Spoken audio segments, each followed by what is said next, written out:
We can understand many physical properties of metals, not only of simple metals, in terms of the free electron model. According to this model, the valence electrons of the constituent atoms become conduction electrons, and they move freely through the volume of the metal. The simplest metals are the alkali metals, such as lithium, sodium, potassium, cesium, and rubidium. The figure shows a model of a crystal of a sodium metal. The circles with the positive signs represent the sodium ions, which are atomic cores, and these are immersed in a sea of electrons, conduction electrons. In a free atom of sodium, the valence electrons is in a 3s state. In the metal, this electron becomes a conduction electron.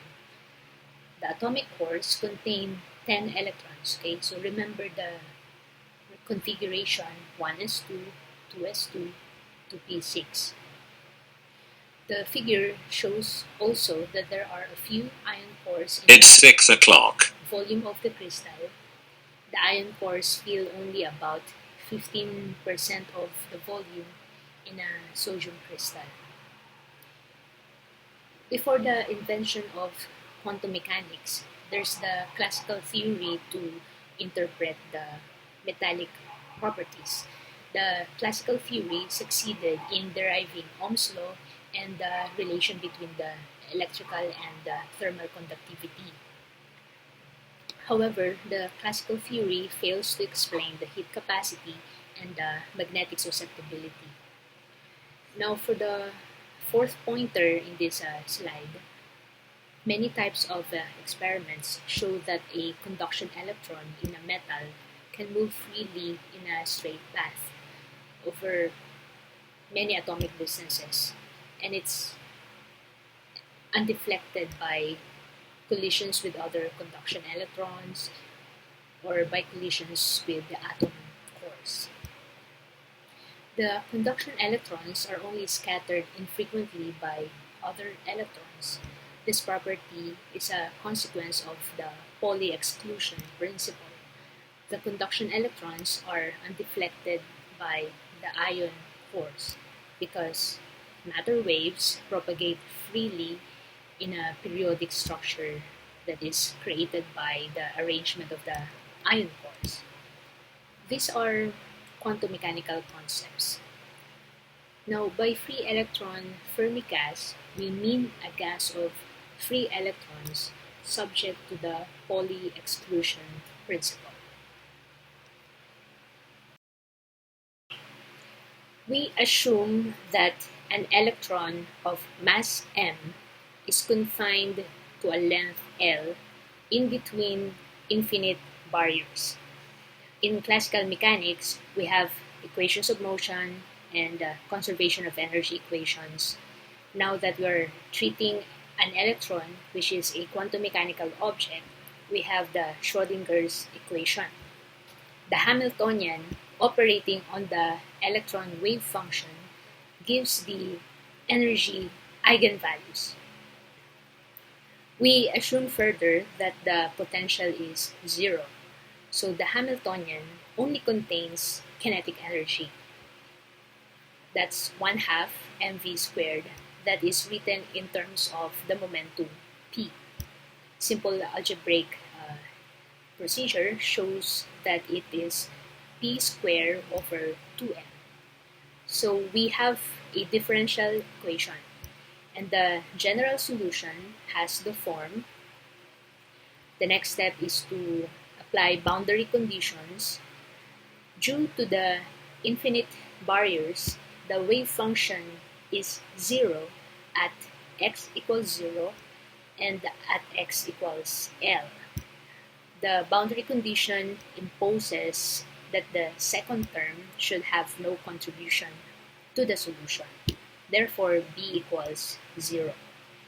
The boundary condition, furthermore, is satisfied if the wave function is sine-like. So sine QL equals 0.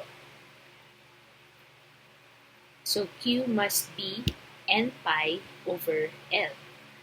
The allowed wavelengths are integral number of half wavelengths, similar to strings fixed at both ends. 1/2 n lambda equals L. Okay, you recall that expression. This makes sine function to be sine of 2 pi over L times x. Now we substitute this to the wave function and then into the Schrodinger's equation. Then we perform the second order derivative with respect to x. Then we obtain the eigenvalue. The figure illustrates the infinite well.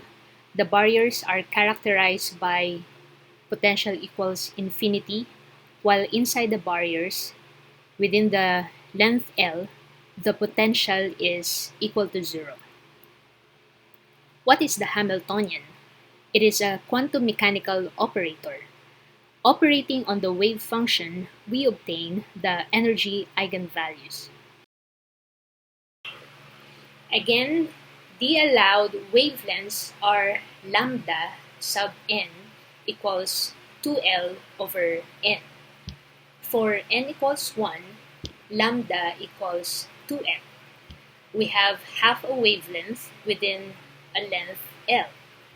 For n equals 2, lambda equals L. So we have a whole wavelength within the length L. Then for n equals 3, we see that lambda equals 2L over 3. This time we have a whole wavelength plus half a wavelength, or 3/2 lambda, fitting within the length L.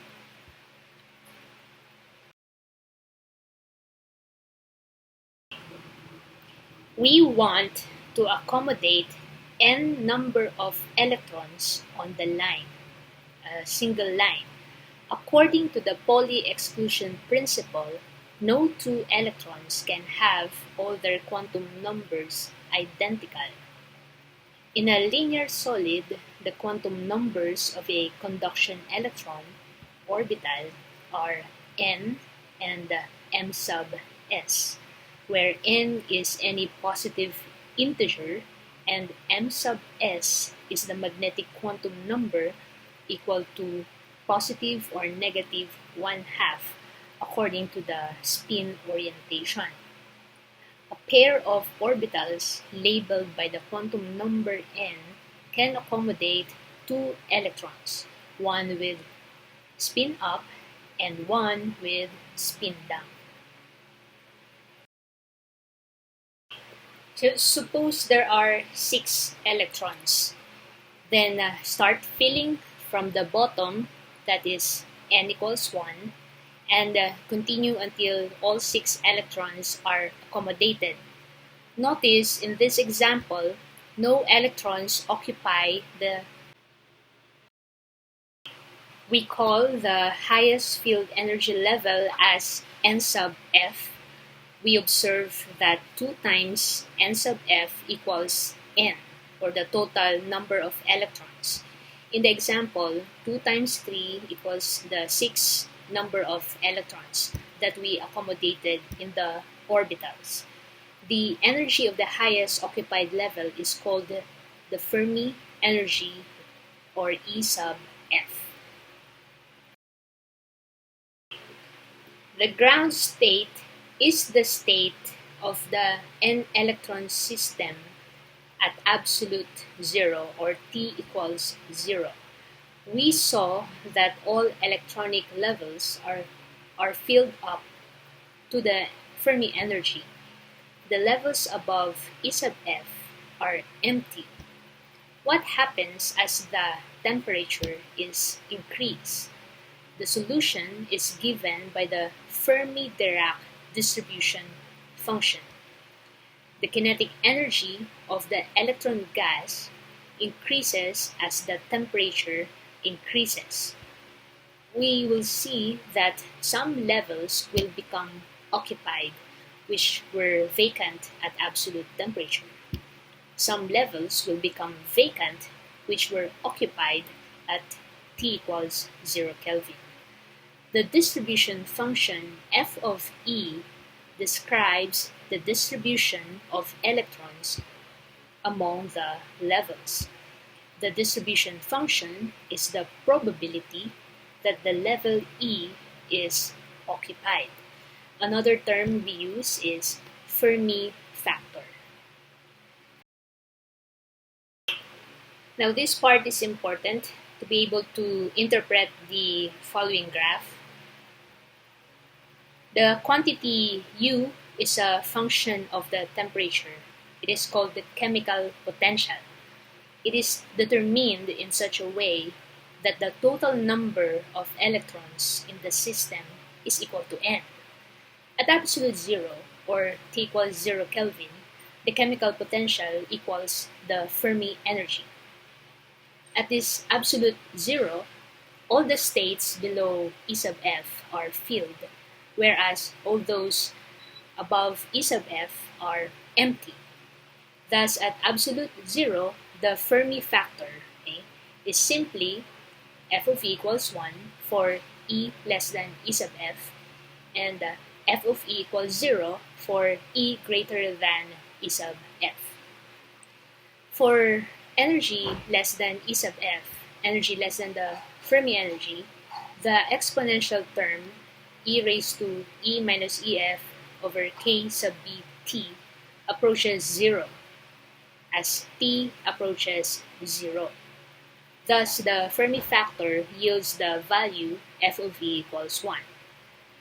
For energy greater than the Fermi energy, the exponential term E raised to E minus E sub f over K sub B T becomes very large as T approaches 0. Thus, the Fermi energy, the Fermi factor turns out to be f of E equals 0. So remember, at T equals 0, the chemical potential equals the Fermi energy. In the limit that T approaches 0, the Fermi factor changes discontinuously. That explains the stepwise function. It changes discontinuously from a value 1 to a value 0 at the Fermi energy. E equals EF equals U. Now, at any non-zero temperature T and the chemical potential equals the Fermi energy, what will be the Fermi factor? The Fermi factor is 1/2 when the energy E equals Fermi energy. We see that the exponential term E raised to 0 yields 1. For those few electrons in the energies much greater than the Fermi energy, f of E is approximately the function 1 over exponent to the E minus E sub f over K sub B T. The exponential becomes dominant, becomes much greater than 1. Thus, the Fermi factor actually becomes exponent of E sub f minus E all over K sub B T. We see that the Fermi factor is proportional to exponent of negative E over K sub B T. Thus, the high energy tail of the Fermi-Dirac distribution decreases as the exponent of negative E over K sub B T, just like the classical Maxwell-Boltzmann energy distribution. So that's an amazing part of this discussion. The explanation is, in this high energy region, there are many unoccupied energy states and few electrons, and so the Pauli exclusion principle is not important. The distribution of electrons follows that of the classical Maxwell-Boltzmann distribution in this high energy region.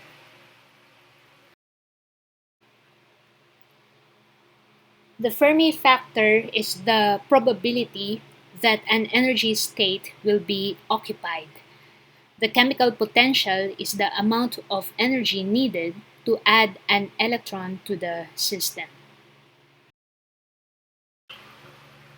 What we have here are plots of Fermi factor as a function of energy Boltzmann constant ratio.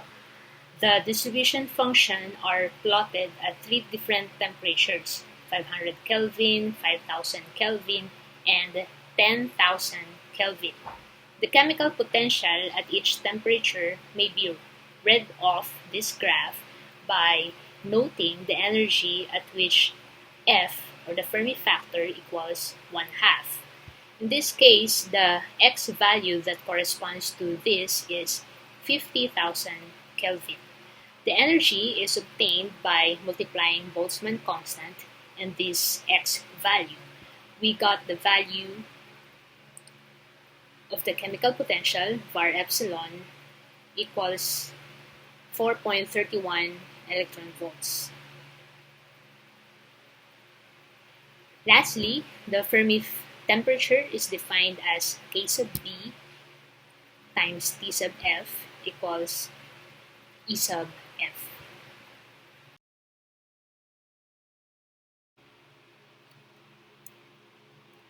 For a three-dimensional free electron gas, we have the following Schrodinger's equations in 3 dimensions.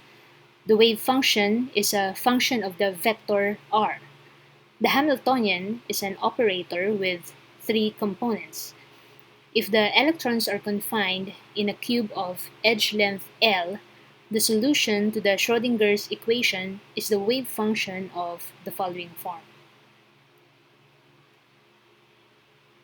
The wave function solution has the form of a traveling plane wave. The wave vector k has 3 components. Operating the Hamiltonian yields the following eigenvalue energies. In the ground state of a system composed of n electrons, the occupied orbitals may be represented by points inside a sphere in K space. The energy at the surface of such a sphere is the Fermi energy. Remember that each K occupies a volume equal to 2 pi over L quantity Q. So how many orbitals are there in a sphere of radius K sub F? The answer is we get the ratio and then multiply by 2 to account for the number of possible spin. The big letter N is the number of electrons in the system. It is also known as the number of orbitals. Go back to our previous example to appreciate this point. These are the equations relating Fermi energy and the electron concentration and the Fermi velocity.